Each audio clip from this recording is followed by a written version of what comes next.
Bem-vindos a mais um vídeo do canal PTS Game 41. Se eu te perguntar como é que achas que será o futuro dos videojogos daqui a uns 10 anos, o que é que responderias? Talvez dirias que vai ser ótimo. Os jogos terão gráficos ainda mais realistas e serão muito mais imersivos. Mas nem tudo é um mar de rosas. O futuro desta indústria tem altas probabilidades de não ser o que muitos pensam, e eu irei provar isso neste vídeo. Iremos mostrar 8 futuros possíveis para esta indústria.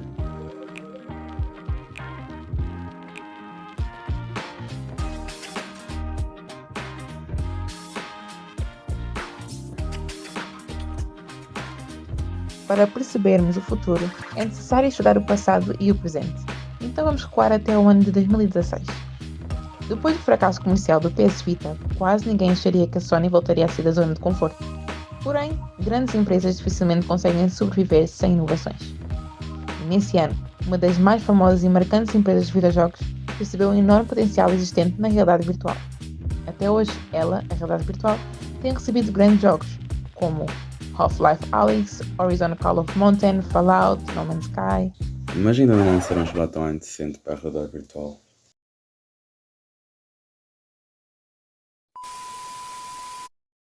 Take 2, gravando.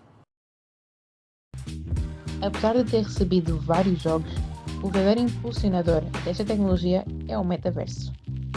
Então, a realidade virtual já não devia ter sido um sucesso enorme como o PS4, por exemplo?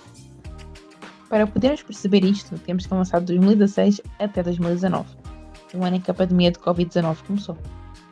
A indústria de semicondutores já sofria com as dificuldades na transição de tecnologias e tudo piorou quando teve de enfrentar uma pandemia global. Isto levou à escassez de componentes e tornou a tecnologia existente ainda mais cara do que já era. E para funcionar, ela tem que estar conectada a algum dispositivo potente, como um PC gamer ou um PS4 ou PS5. Então, a realidade virtual tornou-se como uma bomba que só está à espera do momento certo para explodir de sucesso. E esta explosão acontecerá dentro dos próximos 10 anos, quando esta tecnologia estiver melhor desenvolvida, ser financeiramente mais acessível e não precisar de outro hardware para funcionar. E se não aparecer outra pandemia pelo meio, claro. E agora, chegou a parte não muito boa. Com a tecnologia a ficar cada vez mais forte, o custo de desenvolvimento também fica cada vez mais caro, juntamente com a minha fatura da luz. O desenvolvimento dos videojogos tem ficado cada vez mais caro. Só para terem uma noção, em média a cada 10 anos o custo de desenvolvimento do jogo aumenta 10 vezes. E nesse ritmo, dentro de poucos anos, todos os jogos de grande desenvolvimento podem facilmente ultrapassar a marca de 200 milhões de euros para serem feitos. E isto vai influenciar diretamente a criatividade das empresas, porque afinal de contas elas são empresas. Todas as empresas precisam de lucro para sobreviver. Com os altos custos de desenvolvimento, é muito mais seguro alcançar esses lucros lançando jogos relacionados a algo já existente. Tommy, ouve bem. E isto não só trará vários problemas, como também forçará a maioria das grandes empresas a escolher entre dois caminhos.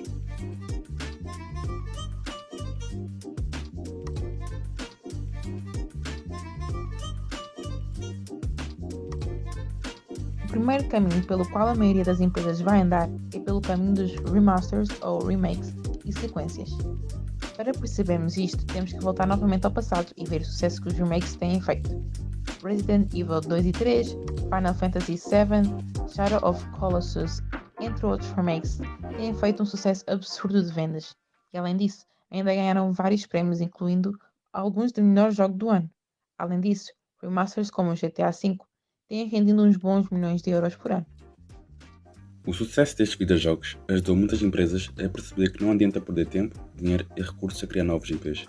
Tem altas probabilidades de não fazerem muito sucesso financeiramente, quando podem simplesmente criar um remaster, remake, versão Director Cut ou sequência do jogo já existente e conseguir o dobro ou o triplo de dinheiro que conseguiriam com uma nova IP.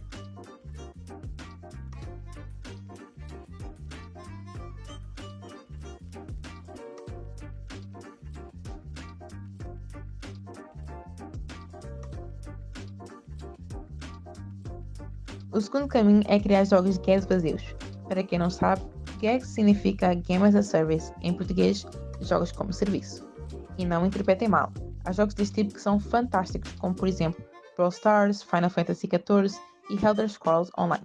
Porém, essas são raras exceções. É só olharmos para Anthem, Battlefield 2042, entre outras dezenas de jogos como serviços, para percebermos o verdadeiro problema que eles podem ser. Além de não serem nossos para sempre, porque um dia os servidores serão fechados, há altas probabilidades de muitos deles serem lançados incompletos, para depois receberem patches de correção, entre outras coisas que deviam existir, desde o lançamento, para enganar os jogadores e passar a sensação de que um jogo está vivo e a receber conteúdo. Há outros tópicos do futuro que não foram abordados, como por exemplo streaming, NFTs, jogos a serem transformados em séries, a futura ascensão de jogos indies, o problema que o Game Pass poderá ser no futuro, etc. Mas isso ficará para outros vídeos. Para encerrar este vídeo, vamos responder algumas perguntas que provavelmente passaram pela cabeça. Por que é que a maioria dos jogadores pode vir a aceitar este futuro para a indústria? Um futuro cheio de jogos vazios? A resposta é simples. Os videojogos são que nem vídeos para maiores de 18. É muito fixe ter uma história e tal, mas a parte que realmente interessa é a ação.